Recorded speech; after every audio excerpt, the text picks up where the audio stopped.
Hey folks, and welcome to TK Power Sports. We have an exciting one today because we have the all-new 2025 Yamaha JetBlaster. Now, JetBlaster replaces the old EX in the Rec Lite lineup, so you know we have lots to talk about. In this video, we'll go for a ride on both the Pro and the Limited, talk about all the features, how they handle out on the water, and you know we're going to do a top speed run, so make sure you stay tuned.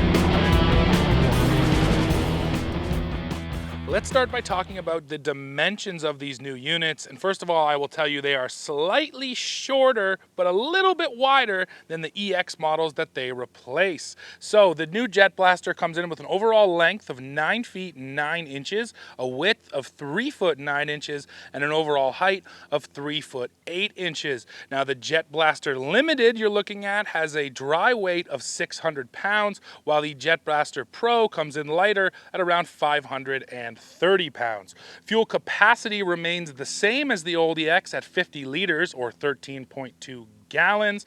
And yes, the powertrain here is the same. This is the 3-cylinder 4-stroke TR1 high output Yamaha Marine engine. Now the high output version makes 110 horsepower, and it's standard on the two models you're looking at here today, the Pro and the Limited. The base version comes in at 90 horsepower. Now, one of the biggest changes that has arrived for 2025 is this deck. So the hull down there is still fiberglass like it was before on the EX, but the entire deck is now polypropylene, and it is 3 separate pieces running back. So if you do damage just one of those pieces, you don't have to replace the whole deck. You can just do that one piece. But that is a big shift for Yamaha, who has basically always been fiberglass. Now we have two models here. We have the Pro and the Limited. The Pro's more about having fun, doing tricks. The Limited's more about the luxury stuff, being comfortable. So let's just start over here on the Pro. First of all, this is the colorations you're gonna get for 2025. This is reminiscent of the JetBlaster model that Yamaha just had out a couple years ago. The first thing you're gonna notice is these handlebars. You get a bit of a riser on the bars, so they really come up to you because you're gonna be standing up a lot on this model. That makes it more comfortable. Now, one of the big upgrades too that's come to all of these JetBlasters, the Connext screen. You're gonna recognize this if you've been on a VX cruiser lately. It's that same screen. They've brought it down here to their entry-level models. You control it using a little pad right over here, and it's a nice clear screen. It offers all the information you're gonna need. Now again, because this is the Pro, you also get these guys back here at the back of your footwells. You get those foot chocks, so you can really stand this thing up out on the water and manage to do those water wheelies. Now, the other thing you're gonna see here, this is just a 2-seat model, so obviously shorter seat, but it doesn't matter if you go 2-seat or 3-seat, the dimensions on the hull and all the JetBlasters are going to be the exact same. And because you just have the 2-seat here, you don't get a couple features, which I'll show you over there on the Limited. One thing I will do though is peel that seat off, and you can see you get all your safety gear under the seat that is necessary for riding. That pops out of there on a nice tray, and there's your 3-cylinder TR1 engine. Now let's go take a look at the Limited. So dimensions are the same. Again, same sort of polypropylene deck, but over here, because we have the 3-seat model, you're getting a set of mirrors, different set of handlebars. These are specific for the Limited, and then also the nose storage. So those are just a couple rubber straps. Not a big nose storage, but still nice to have it, and you're not gonna get this on all of these JetBlaster models. So yeah, rolling back, this is the 3-seat model. You can see it's just a larger seat. There's no difference underneath or anything. They just stretch it out. But the nice thing is with the 3-seater, you're also getting these nice handholds here. I mentioned the mirrors, and then the sponsons down there on the 3-seater are a little bit longer to offer a little bit more stability with more weight on the machine. The other thing that's key here is when you go for the 3-seater and you get the mirrors, that's going to allow you to do those water sports. So if you are out there towing somebody, this is the one you're going to want to get. For storage too, we do have a storage here right between the rider's legs. Fairly deep.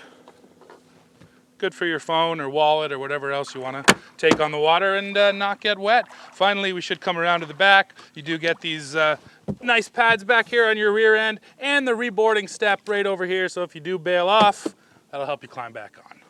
Looking at the lineup, there are 4 different models of the JetBlaster and 6 total variations between 2-up and 3-up. So you have the base JetBlaster, then JetBlaster Deluxe, then you move up here to the JetBlaster Pro, and finally the JetBlaster Limited. Now the base model doesn't even get Yamaha's ride system, so you won't have reverse. That thing is truly basic. Step up to that Deluxe, you're gonna get ride, but you're not gonna get the Connex screen. Those 2 lower trim models just get a simple LCD screen. Now over here at the Limited, I do have to tell you, in the United States, when you go for this model, you're going to get a limited package that comes along with some accessories. You get a storage bag for this cutout right here, you get a stern storage bag, and you get a tube. All of those things are available to Canadians, but you will have to buy them separately from your unit. Let me just talk basic operation now. Because this is the Limited, we do get Yamaha's ride system. I think it's one of the best in the industry just because of how simple it is. Touch this right lever, you're in forward, grab it, you go forward, touch the left, you're in neutral, grab the left, you're in reverse. And this also works as a brake out on the water. If you just grab or reverse, I should say, while you're moving, this thing will slow down quite aggressively. Now, another system that I really like here on Yamaha's is the TDE docking mode.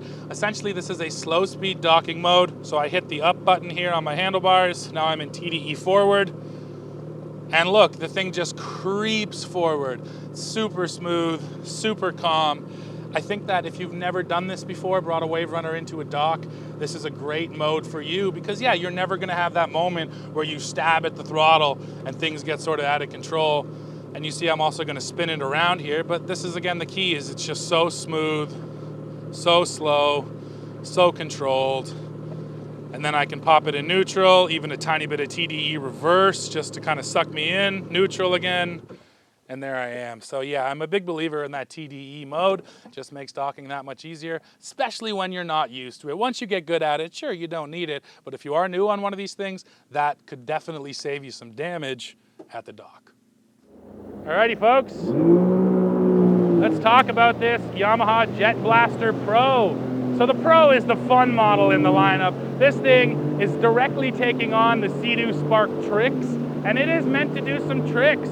So you can see me here doing some sweet water wheelies, and for 2025, the Jet actually adjusts even further up.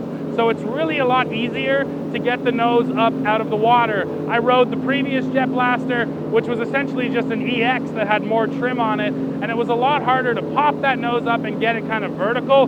Here I can get it right up, and the water wheelies are so fun. They're slow speed, so kind of low stakes, but the control is what's really fun. You can see it, I'm not really working the handlebars much. It's all in your legs when you're standing up like that. It's all in your weight. And weight is such an important part of this model. So weight on this thing, 530 pounds. That is nice and lightweight. And that just means, again, your body weight is so much more important. Now, I'm a heavy rider, so I have a lot of weight to throw around. And even just standing up here, I can almost turn just using my legs. I barely have to get the handlebars involved. And that also means when I lean into a turn, you can feel it really dig in even more. When I shift my weight back, I can get the nose up. That's such an important part of these machines, because when I say playful, what that also means is involved. Riding a machine like this, it's so much more about the rider. You need to be up, moving, back. You need to be paying attention to that weight distribution. But that's the fun part of it. Again, it's so unlike the big FX Cruiser and the VX Cruiser. Do the weight matter there? Of course it does, but because those things are so heavy, the dynamics are kind of just planted in the water. It doesn't like to be playful like this. And that's the other best thing I can say for this JetBlaster. It loves to turn. It just absolutely throws it into a turn, and it turns so sharply, so quickly. And I'm actually a little surprised that it digs into the water really well. The Sea-Doo Spark has a tendency to really feel like it's right on top of the water, which is also quite fun, but that means that it's sort of easy to kind of break traction. You don't get the high G's in the corner, where this model, it loves to turn, it has that playful characteristic, but it feels like it digs in a little harder, so I can really pull those G's, the kind of thing you'd expect from something like a GP 1800. So that's been one of the biggest surprises to me today, is sort of how tight the handling feels here, and it does feel like it's digging in rather than just skimming right on top of the lake. Now, talking ergonomics here, a big deal with this Pro are these handlebars, and they're not a lot taller than the stock bars, but it's enough. It's enough that when I stand up, I don't feel like I'm reaching for them, especially if you do lean over a little bit. I got my elbows bent, it's no problem. So yes, having these bars is a big deal, and again, they add to that playful characteristic. For overall ergonomics, I got this nice skinny seat, and Yamaha does put these pads down here. Now, they're not really padded, they're basically just plastic, but still, it allows me to move up and squeeze the machine with my legs, because this is another thing. When you're pulling those high G's, when you're really ripping through a corner, you want to feel like it's not just your arms holding onto the machine.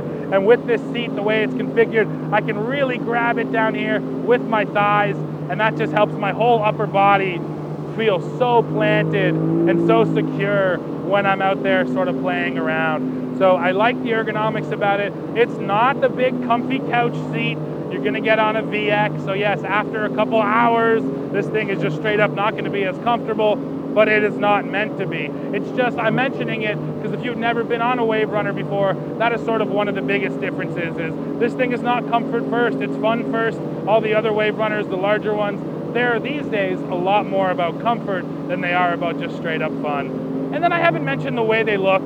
I just think it looks so fun too. The previous EX, it still had a bit of a seriousness to it. It never looked that sort of playful.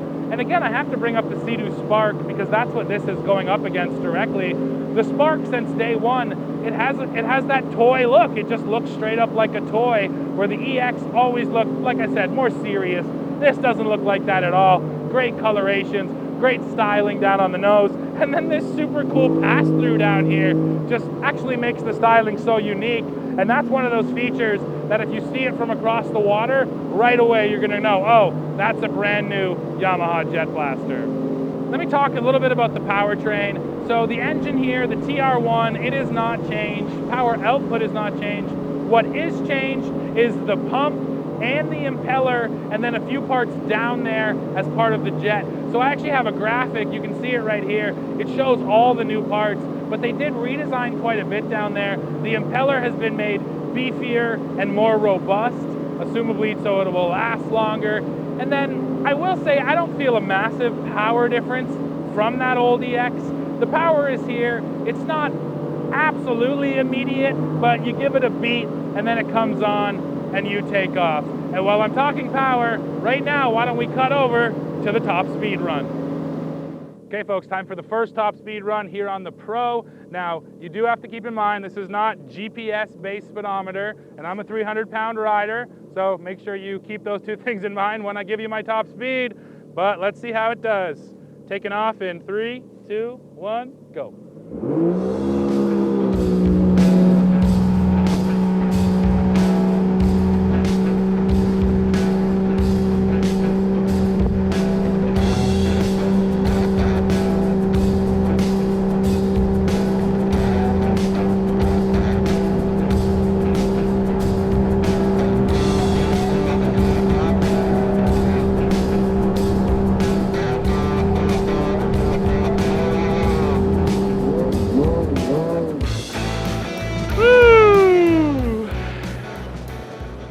Well, I saw 81 kilometers per hour, and it is a nice glassy day out here on the lake, so it's a perfect day for this. So yeah, top speed on the Pro, right around 81K. And now folks, here we are on the JetBlaster Limited. So Limited, this is top of the line. This is all about luxury and getting all the features. The other thing that's an important distinction is the fact that this is the 3-up model. I mentioned this in the walk around. We get larger sponsons here, and that does mean when I throw it into quick corners like this, it still feels good and it still feels playful, but not quite as much as that Pro 2-seater. With the 2-seater, it just leans into that corner super aggressively, and this is just a little less aggressive than that. So that's one of those differences you have to keep in mind. Otherwise, again, the hull dimensions here are identical. Everything's the same, length, width, and I should say that's not the same with the Sea-Doo Spark. So if you get the Spark 2-up machine, it's a little bit shorter than the JetBlaster. If you go for the Spark 3-up, it's a little bit longer than the JetBlaster. So Sea-Doo has different hull dimensions. Yamaha keeps it the same across this JetBlaster lineup.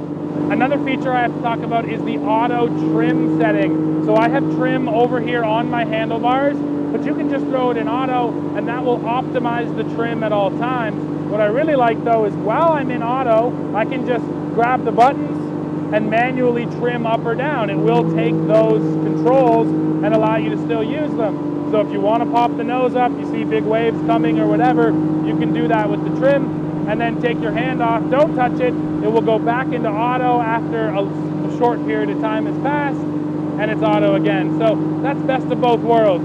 Leave it in auto, it takes care of itself, and then when you want to do the trim yourself, you can do it too at any time. Now I should say too, you can get a 3-up Pro, so if you do go for the fun one, you could add the 3-up seat, the sponsons, the handles. It's going to make it a little bit less fun though. So if you do want maximum fun out on the water, you do want to go for that 2-up model. And then one of the trade-offs though is the stability. This thing, even just going like this, doesn't feel like it wants to tip over as much. I can still control it with my legs, but I can just feel it's a little bit flatter when I'm doing this. And then at slow speeds, that's maybe one of the more important parts of stability. This one's gonna feel a bit better too. And we did do a slow speed stability test and a docking test, and I jumped in the lake to test the reboarding step. You can see that here. Let's talk slow speed and docking stability now. So I'm here on the Limited, and I think one of the points I have to make is this is one of the biggest differences between this Rec Lite category and the larger recreation or luxury models. I've recently been on the VX Cruiser and the FX Cruiser. You can find those videos here on the channel. And yeah, those honestly just feel like little boats now. They've gotten so big and so heavy, which means that you have excellent slow speed docking stability, but you don't get the playful that you do with something like a JetBlaster. So there's positives and negatives here. Now I will show you, I'm gonna stand up, put my feet in one footwell, and you can see I start taking on water basically right away. Now again, I'm a 300-pound guy, so bigger than most riders, of course, but still, I think that just demonstrates that having those big models, that's what you're gonna get out of them. So if you really prioritize sort of that slow speed stability and being comfortable when you're at the dock, yeah, you might wanna go bigger. If you go for this Rec Lite, you're gonna get that playfulness because it just is so lightweight and so small and maneuverable. Now, next up, what I wanna test is falling off the back and climbing back up on. I am just gonna get the water out of the footwell here, and then we'll jump in the lake. Alrighty, time to go for a swim. And we'll see how easy it is for me to climb up on this Limited. I won't forget to take my microphone off.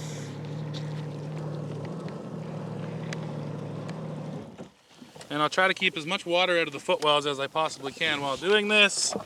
Pockets are empty. And for science.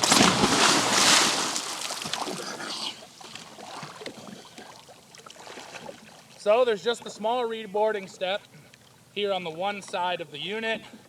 Comes down nice and low. Because this is the 3-up, we get the handle up there.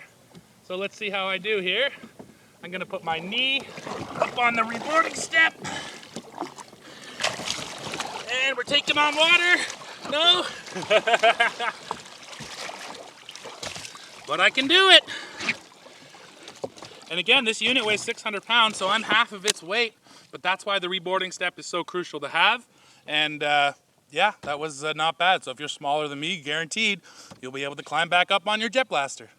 Okay, folks, now a top speed run here on the Limited. We'll see if it's any different than the Pro. It is a bit heavier, and on the Pro, I ran it at the mid trim. This one I'm gonna leave on auto trim, let it do it itself. See if we can't squeeze a bit more speed out of it, who knows? And taking off in 3, 2, 1. go.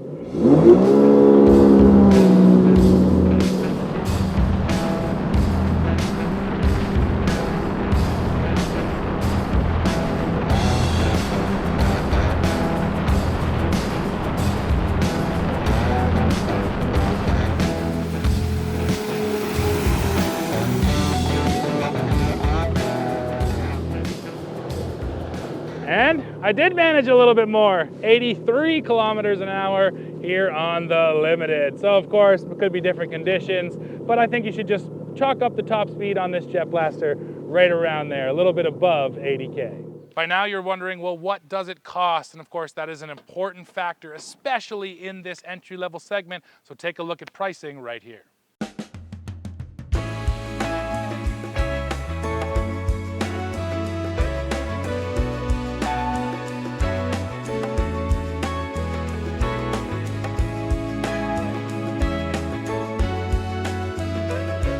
Well, folks, that is it for our day on the water with this new JetBlaster. And honestly, with Yamaha's fully redesigned new Rec Lite entry, I think they nailed it. The JetBlaster looks great, it's fun and playful on the water, all for an affordable price. But now, of course, I need to hear from you. Drop into the comments. Let me know what you think of the brand new 2025 JetBlaster. While you're down there, don't forget to hit that like button, hit subscribe, hit join to become a member of TK Power Sports, and then come right back here to the channel to see what we're testing next. See ya.